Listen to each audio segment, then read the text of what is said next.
میرے محترم بھائی اور بہنوں، حج آدم علیہ السلام سے شروع ہوا ہے۔ عبادات میں کوئی اجتہاد اور عقل نہیں، جیسے اللہ نے کہا ہے ویسے کرنا ہے۔ نماز اپنی عقل سے ہم معلوم نہیں کر سکتے، روزہ ہے، حج ہے۔ عبادات میں جیسے آسمان والے نے بتایا اور جیسے جناب رسول اللہ صلی اللہ علیہ وسلم نے کر کے دکھلایا، بس ہم نے وہ کرنا ہے۔ باقی چیزوں میں معاملات ہیں، زندگی کی باقی ضروریات ہیں، اس میں زمانے کے لحاظ سے سوچ بچار بھی ہے، تبدیلی بھی ہے، اجتہاد بھی ہے۔ عبادت اسے کہتے ہیں جس میں بس جو اللہ نے کہا، جو اس کے نبی نے فرمایا، کر کے دکھایا، ویسے کرنا ہے۔ ہمارے نبی پاک کا میں تھوڑا سا آپ کو مختصر خاکہ حج کا بتا دیتا ہوں۔ جناب رسول اللہ صلی اللہ تعالی علیہ وسلم نے حج کا جب اعلان فرمایا، یہ 10 ہجری، تو اطراف سے قبائل جمع ہوئے، کوئی 12,000 کا مجمع اکٹھا ہو گیا مدینہ میں۔ 25 تاریخ کو بروز ہفتہ آپ نے نماز ظہر سے پہلے غسل فرما کے 2 چادریں احرام کی نیت کے بغیر 2 چادریں باندھ، کرتا بھی اتار دیا، تہمد بھی اتار دیا۔ سحارا ایک بستی ہے جو آج کل مسقط میں آتی، وہاں سے ایک کپڑا آتا تھا، اس کی آپ نے 2 چادریں لی۔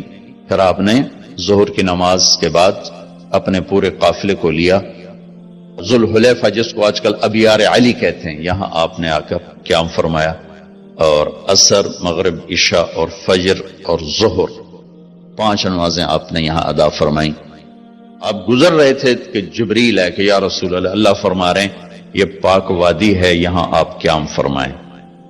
ایک رات کی قیام کے بعد صبح آپ نے فجر کی نماز کے بعد غسل فرمایا، خوشبو لگائی، اپنے بالوں کو تیل لگایا، پھر شہد لگایا۔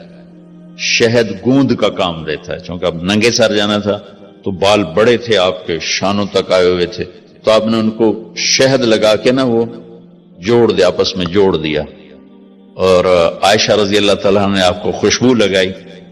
جسم پہ خوشبو لگا سکتے ہیں احرام سے پہلے، احرام کے کپڑے کو نہیں، جسم پہ خوشبو لگا سکتے ہیں احرام کی نیت کرنے سے پہلے۔ بالوں میں، مانگ میں آپ نے خوشبو لگائی۔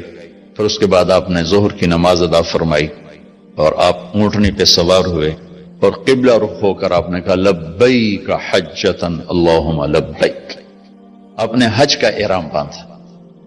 تو جبریل آئے کہ یا رسول اللہ، اللہ تعالیٰ فرما رہے ہیں عمرے کو شامل فرمائے۔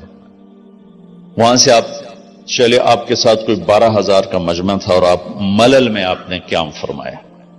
ملل سے نکلے اور روحا میں پہنچے۔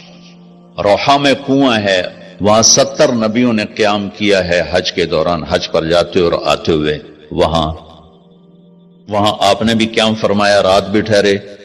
روحا سے چل کر آپ افایا پہنچے، افایا سے عرج پہنچے، عرج سے ابوا پہنچے۔ ابوا پہنچے تو سامنے بستی تھی جہاں آپ کے سارے انتظام کیے گئے تھے رہائش کے، اور یہ قافلہ 12,000 کا اب 60-70,000 کا ہو چکا تھا۔ تو ابوا میں آپ کی والدہ کی قبر ہے، حضرت آمنہ رضی اللہ تعالیٰ عنہ کی قبر مبارک ہے۔ تو آپ سڑک سے یوں ہٹ گئے، اندر پہاڑوں میں چلے گئے۔ اکثر مجمع تو نیا تھا، انہیں نہیں سمجھ میں آیا کہ اللہ کے نبی اندر کہاں جا رہے ہیں۔ چندے کو پتا تھا کہ آپ کہاں جا رہے ہیں، تو آپ چلتے چلتے چلتے چلتے چلتے ایک جگہ اپنے اونٹنی کو بٹھایا، کوئی وہ 70-80 فٹ اونچا پہاڑ ہے، تو وہاں سے آپ اوپر چڑھے۔ یہ اپریل کا مہینہ تھا اور ماں کی قبر کے سرانے تشریف لائے، اور یوں اپنے گھٹنے اٹھائے اور ہاتھ یہاں رکھے اور سر یہاں لیا، یہ پوزیشن بنائی جیسے چھوٹے بچے بناتے، اور پھر جوں سرہانے بیٹھ کے رونا شروع کیا۔ صدمہ تو چند دنوں بعد بھول جاتا، میں اب اپنی ماں کے یاد میں رونا بھی چاہوں تو رونا نہیں آتا، اپنے باپ کی یاد میں رونا بھی چاہوں تو رونا نہیں آتا۔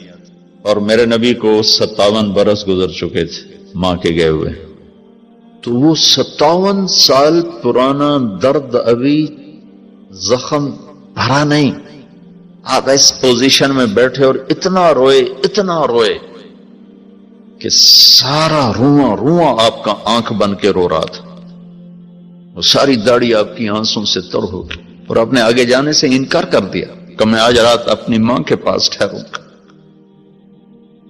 آپ نے رات وہیں گزاری۔ کیا رات تھی! اب وہاں سے چلے تو آپ عصفان پہنچے۔ عصفان تھے تو آپ نے کہا ابوبکر یہ کون سی جگہ ہے؟ کہا جو عصفان۔ کہا میں دیکھ رہا ہوں ہود اور صالح علیہ السلام گزر رہے ہیں اس وادی سے، لبیک کہتے ہوئے حج کو جا رہے ہیں۔ عصفان سے آپ مر الزہران پہنچے، پھر وہاں سے آپ صرف پہنچے، پھر وہاں سے آپ تنعیم پہنچے۔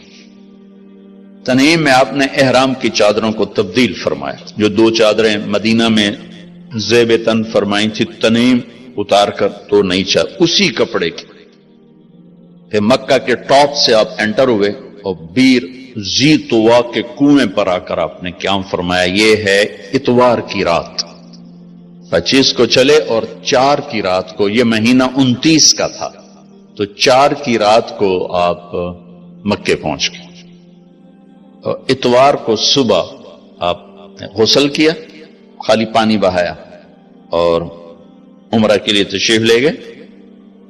صفا مروہ کی طرف سے آپ پہنچے، بابو بنی شیبہ کے سامنے آپ نے اونٹنی کو بٹھایا تو بنو ہاشم خاندان کے بچے آ گئے، ان سب کو ملے، کئیوں کو اونٹنی پہ بٹھا لیا، کئیوں کو پیار کیا، گلے لگایا، پھر ان سب سے ہو کر بابو بنی شیبہ، یہ بابو بنی عبد مناف تھا، آپ کے خاندان کا دروازہ تھا، اس سے آپ انٹر ہوئے، اور جب آپ فارغ ہوئے تو بابو بنی مخزوم سے آپ باہر نکلے۔ آپ نے جاتے ہی حجر اسود کا بوسہ لیا، پھر سجدہ کیا، پھر بوسہ لیا، پھر سجدہ کیا، پھر بوسہ لیا، پھر سجدہ کیا، پھر آپ رونے لگے، بہت روئے۔ اس کے بعد آپ طواف شروع فرمائے۔ تیسرے یا چوتھے چکر میں آپ نے پانی بھی پیا اور حضرت عمر سے فرمایا کہ عمر حجر اسود کے بوسے پہ لڑائی نہ کرنا، جگہ ملے تو لے لینا، جھگڑا نہ کرنا، جیسے ہمارے نادانی میں لوگ وہاں عورتیں بھی ایسی حماقت کرتی ہیں کہ ایک سنت عمل کے لیے فرض چھوڑ دیتے کہ مرد عورت کا یوں آپس میں اختلاط، یہ اس سے بچنا فرض ہے، اور وہ ایک سنت کے لیے گھس رہی اور لڑائی جھگڑے فساد، قریب بھی نہیں جانا چاہیے۔ اللہ کے نبی نے استلام کیا، جب رش ہو گیا تو آپ کے پاس ایک لکڑی تھی، وہ دور سے یوں لکڑی کو لگا کر اور اس کا بوسہ لے لے۔ پہلا آپ نے بوسہ لیا، اس کے بعد رش ہو گیا تو پھر آپ نے ہر دفعہ بوسہ میں ایک دفعہ بوسہ لیا، اس کے بعد آپ کے پاس ایک لکڑی تھی، اس لکڑی کو آپ یوں چھوتے تھے اور حجر اسود کو، اور اس کا بوسہ لے لیتے تھے۔ بوسہ صرف ایک دفعہ، پھر جب آپ نے 2 نفل پڑھ لیے اور تشریف لے گئے صفا مروہ کے لیے تو پھر حجر اسود کا بوسہ لیا اور آپ نے جا کر صفا مروہ پہ 7 چکر پورے کیے۔ بعض روایت میں ہے کہ 3 چکر پیدل کیے، پھر مجمع زیادہ ہو گیا تو 4 اونٹنی پر بیٹھ کر گئے تاکہ لوگ دیکھ لیں۔ اس کے بعد آپ نے اعلان فرمایا کہ بھئی جن کے پاس قربانی کا جانور نہیں ہے وہ احرام کھول دو۔ تو صحابہ نے کہا یا رسول اللہ آپ کھولیں، تو آپ نے فرمایا کہ میرے پاس قربانی کا جانور ہے، ابو بکر کے پاس، عمر، زبید، طلحہ یہ نہیں کھولیں گے جو کہ ان کے پاس بھی قربانی کا جانور ہے، باقی جن کے پاس نہیں کھول دو۔ تو سب نے کھول دی اور حج افراد بھی تمتع بن گیا، حج قران بھی تمتع بن گیا۔ اب نہیں ہو سکتا، اب جو نیت کریں گے وہی کرنی پڑے گی، لیکن اللہ کے نبی کا خاص حکم تھا تو سب کا حج تمتع بن گیا۔ آخر میں آپ لوگوں سے گزارش ہے کہ اگر آپ کو ہماری یہ کوشش پسند آئی ہو تو اسے زیادہ سے زیادہ صدقہ جاریہ کے طور پر شیئر کریں۔ اللہ آپ سب کو اپنی حفظ و امان میں رکھے، آمین۔